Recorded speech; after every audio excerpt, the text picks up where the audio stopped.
Here's something that might genuinely change the way you think about money. You've been doing everything the personal finance gurus told you to do. You wait for everything to go on sale. You tell yourself, I'll just make do with what I have. You feel guilty anytime you spend money on yourself, and every purchase turns into a 20-minute debate over whether it's really worth it. And yet, when you open your banking app, the balance looks almost identical to what it looked like 6 months ago, maybe even a little worse. So what is going on? Here's the uncomfortable truth that almost nobody in the personal finance space wants to say out loud. Some of the habits you've been told are smart are quietly working against you. They feel responsible. They feel disciplined. They look exactly like financial wisdom, but underneath the surface, the math tells a completely different story. Most middle-class families don't fall behind because of one giant financial mistake. They fall behind because of hundreds of tiny decisions that looked smart at the time. And honestly, I've fallen for several of these myself. Frugal Fred hasn't always been as frugal as he thought. Turns out, I was confusing spending less with building wealth. One of today's habits could quietly cost the average middle-class family hundreds of thousands of dollars over their working lifetime. Another is probably something almost everyone watching is doing right now. And the last one, that one might be limiting your earning potential without you even realizing it. I'm putting 7 so-called frugal habits on trial. If you're trying to build wealth on a middle-class income, these 7 habits matter far more than clipping another coupon. Let's get into it. The first trap is what I call the cheapest isn't cheapest. I used to think buying the cheapest version of everything automatically made me smarter with money. Turns out, I was usually just buying the same thing 3 or 4 times. There's actually a concept that explains this perfectly. Economists sometimes call this the Boots theory of economic unfairness. The idea is simple. Someone buys a cheap pair of boots for $10 or $15. They wear out after 1 season, so they buy another pair, then another, then another. Meanwhile, someone else spends $50 once and is still wearing those same boots years later. Who actually spent less? The person who spent more once. And this doesn't just apply to boots. Think about work shoes, cookware, furniture, mattresses, electronics, tires, anything you use over and over again. Instead of asking, what's the cheapest option? Start asking, what's the lifetime cost per use? A $100 jacket worn 200 times costs 50 cents every time you wear it. A $30 jacket worn 15 times costs $2 every wear before it falls apart. The cheaper jacket ends up costing 4 times more. Cheap isn't always frugal. Now let's talk about the grocery habit that quietly tricks millions of people every single week.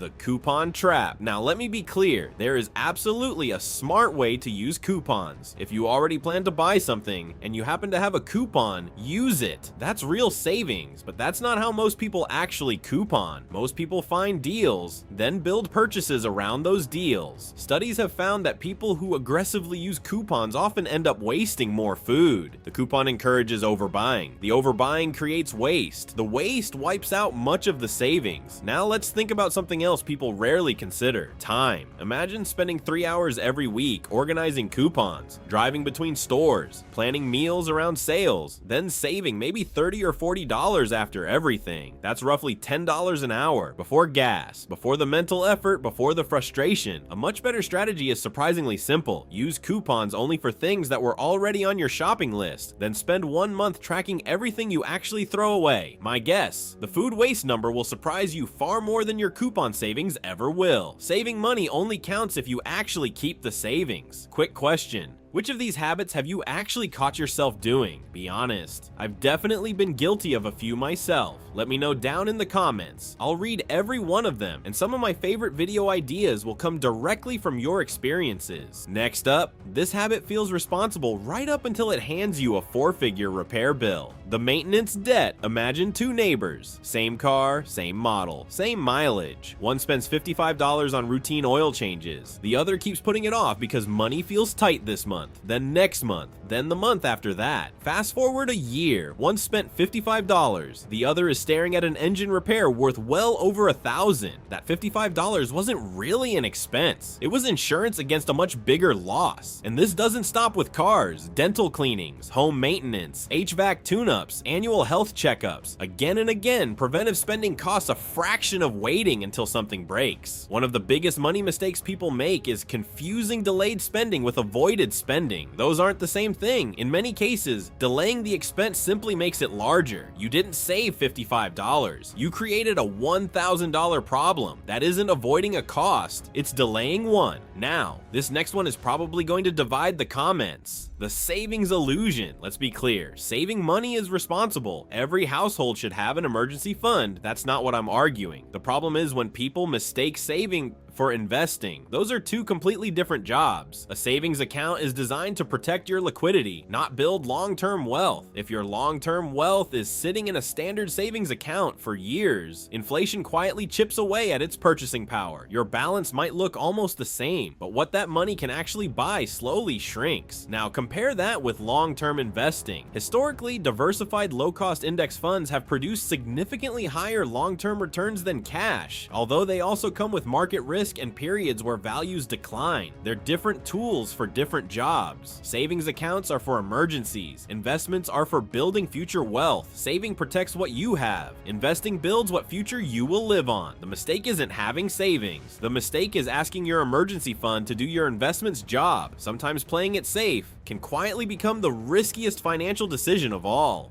Future Fred isn't richer because he saved more. He's richer because he invested sooner.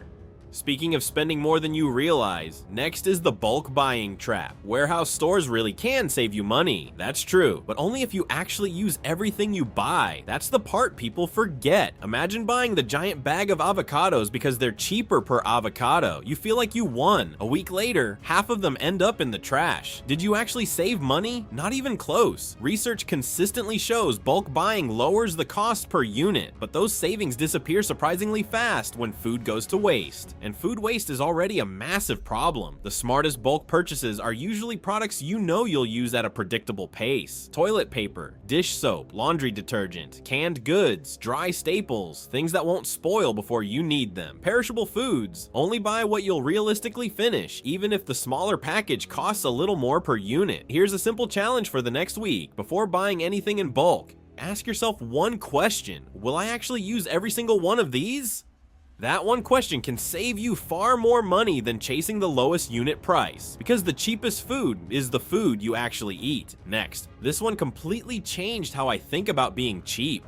The time trap. For the longest time, I thought paying someone else to do something automatically meant I was wasting money. Then I started asking a different question. What is my time actually worth? Because time is the one thing money can never buy back. Imagine someone earning around $60,000 a year, working roughly 2,000 hours annually. Their time works out to about $30 an hour. Now imagine they spend 11 frustrating hours doing complicated taxes themselves. That's over $300 worth of their time. A tax professional charges $250, finishes in 2 hours, and even finds an extra deduction. Suddenly, paying someone wasn't the expensive option. Doing it yourself was. Now, before the comments explode, I'm not saying you should outsource everything. If you genuinely enjoy gardening, keep gardening. If you love fixing your own car, awesome. If DIY projects are your hobby, go for it. The key question is this: are you doing it because you enjoy it, or because spending money feels irresponsible? Those are two very different reasons. Sometimes spending 3 hours to save $20 is one of the most expensive financial decisions you can make. Frugal Fred verdict: cheap isn't always frugal. Sometimes the cheapest choice ends up costing the most. One quick challenge before we get to the final and biggest trap. The next time you're about to spend hours trying to save a few dollars, ask yourself one question: if someone offered to do this for less than my time is worth, would I say yes? You might be surprised by your own answer. And finally, the income trap. This is the habit I believe quietly costs people the most money over an entire lifetime. Imagine two coworkers, same age, same education, same starting salary. One spends a few $100s each year on career skills, books, professional development, networking, learning something new. The other says, I can't justify spending that kind of money. Fast forward 15 years. One earns $15,000 more every year. The other is still trying to save their way to wealth. That income gap doesn't just affect today's paycheck. It changes how much gets invested, how much compounds, how much financial flexibility you have. It changes the trajectory of your entire financial life. Trying to build wealth by only cutting expenses is like trying to fill a bathtub while slowly turning off the faucet. At some point, the better strategy is growing the income. Your income is your most powerful wealth building asset. Most people spend years learning how to save money and almost no time learning how to earn more.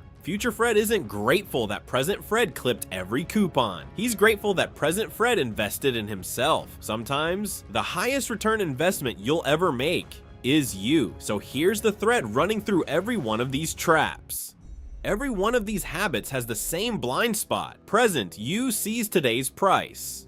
Future you pay tomorrow's bill, replacement costs, opportunity costs, time, inflation, lost investment growth, missed earning potential. The visible cost happens at the checkout counter. The total cost shows up years later. When you're wondering why decades of discipline didn't turn into the financial freedom you expected, the people who build wealth aren't the ones who spend the least. They're the ones who spend on the right things. They're the ones who consistently make thousands of small decisions that future them will be grateful for. So here's a challenge for you this week. Before making any purchase over $50, pause for just a few seconds and ask yourself one question.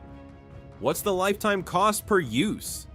Not, is this the cheapest option? But, will this decision make future me wealthier, or just make present me feel like I saved money? That one question has completely changed how I think about money, and I think it can do the same for you if you're trying to build wealth on a middle-class income, not by working harder, but by making smarter decisions. Subscribe. That's what Frugal Fred is all about. And before you go, I want to hear from you. Which one of these traps hit closest to home? Or is there another so-called frugal habit people should stop doing? I will read and respond to every single comment I can. Thanks so much for watching. Every decision you make today is teaching future you what kind of life to live. Think like future you. I'm Frugal Fred. See you in the next one.